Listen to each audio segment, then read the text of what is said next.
In a world where children still go to bed hungry, where countless illnesses remain without a cure, and where education remains a privilege for the few, some countries are spending a staggering $2.2 trillion on defense alone. And while from geopolitical tensions to technological advancements, the reasons for these are many, the question remains, is this massive spending really necessary? And why do nations pour billions into defense when other urgent problems persist? Why military spending exists? Military spending serves as a cornerstone for national security, a top priority for any nation. In the United States, for example, this aspect of the budget is hotly debated, reflecting its significance. Interestingly, the US spends more on defense than the next 10 countries combined, both in real dollars and as a percentage of GDP.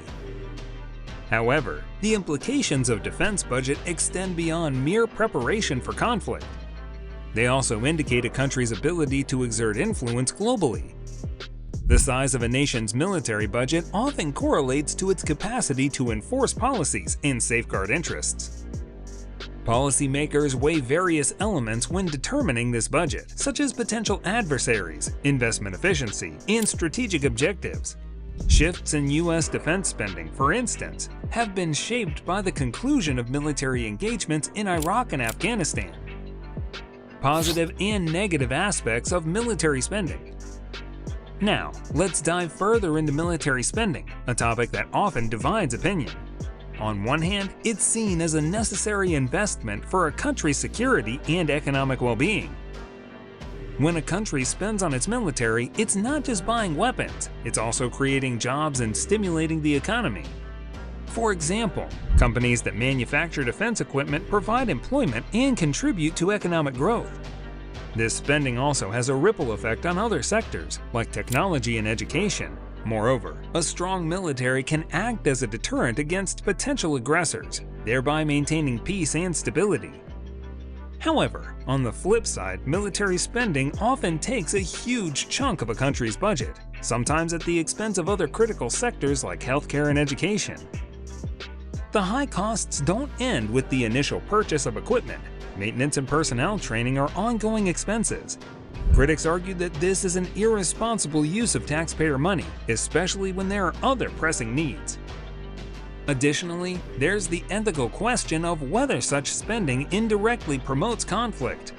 In some cases, the military might be used to further corporate interests rather than national security, leading to questions about the true beneficiaries of this spending. Game theory and military spending. Game theory in the context of military spending refers to the strategic interactions between countries and is a fascinating way to understand why countries spend so much on military defense. Two key concepts in this theory that help us understand this are the prisoner's dilemma and Nash equilibrium. Let's start with the prisoner's dilemma. Imagine two people are arrested for a crime.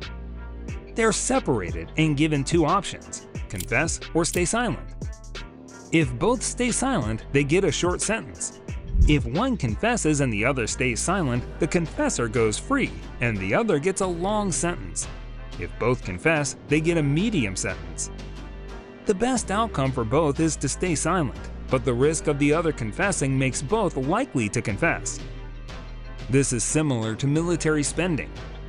Countries would be better off if they could trust each other to spend less on the military. But the fear that the other will defect by spending more makes each country increase its own spending. It's a cycle that's hard to break. Now, let's talk about Nash equilibrium, named after the mathematician John Nash.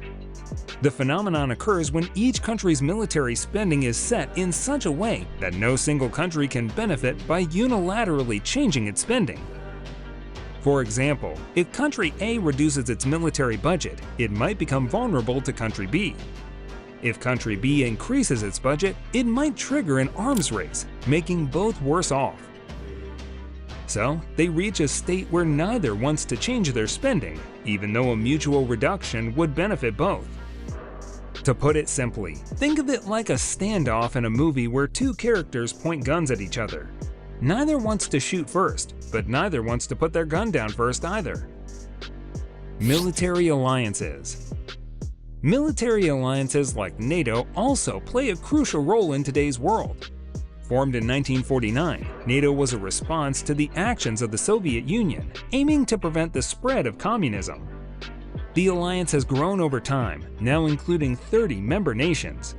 The key principle of NATO is collective defense, meaning an attack on one is an attack on all. The principle has been invoked only once, following the 9/11 attacks on the US. NATO's role is not just about military might, it's also about pooling resources. Each member nation contributes something unique, ensuring that the alliance is more than the sum of its parts. However, Germany and the US contribute significantly to the alliance's capabilities. The relationship between these two countries within NATO is symbolic, with each benefiting from the other's strengths. Germany gains from the US's military might, while the US values Germany's strategic location in Europe and its economic contributions to the alliance. Recent political attention. The topic of countries paying their fair share in military alliances has been a hot issue. The idea is to make sure every country contributes adequately to collective defense. This could mean financial contributions, sending troops, or sharing military resources. The goal is to distribute the responsibility of maintaining global security more evenly among member states. By doing so, the alliance becomes stronger and more sustainable. Hosting foreign military bases is another way countries contribute. These bases serve as strategic locations for rapid response to conflicts. They also bring economic benefits to the host country, including job creation and infrastructure development. However, they can be a point of contention among local populations due to social and environmental impacts. Global competitors. China, Russia, and India are big players when it comes to military spending. China is the second largest military spender in the world, right behind the United States.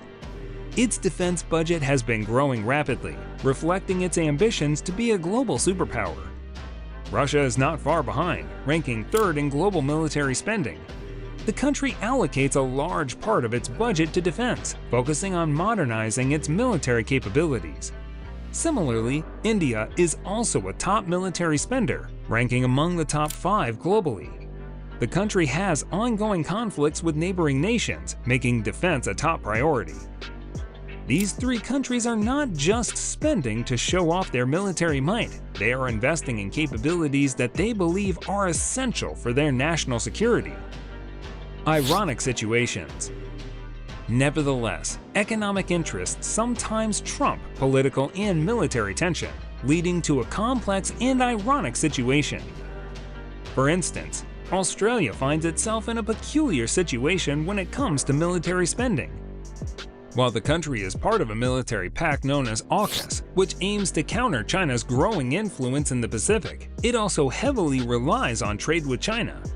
This creates a sort of double-bind situation where Australia has to balance its security concerns with its economic interests. Similarly, trade relationships can also exist in the face of military tensions. Take the case of South Africa and the United States. Despite South Africa's earlier ties to Russia and hosting military drills with Russia and China, the country continues to enjoy trade benefits under the U.S. Africa Growth and Opportunities Act, AGOA. The US even decided to hold a trade forum in South Africa, signaling a mending of relations. Thus, military spending is like a high-stakes game where no one wants to fold their cards. Countries pour billions into defense, often sidelining basic needs like healthcare. It's a complex dance of power and strategy, leaving us to wonder if there's a better way to play the game. If you liked the video, please consider subscribing and sharing so we can keep bringing more content like this. See you next time.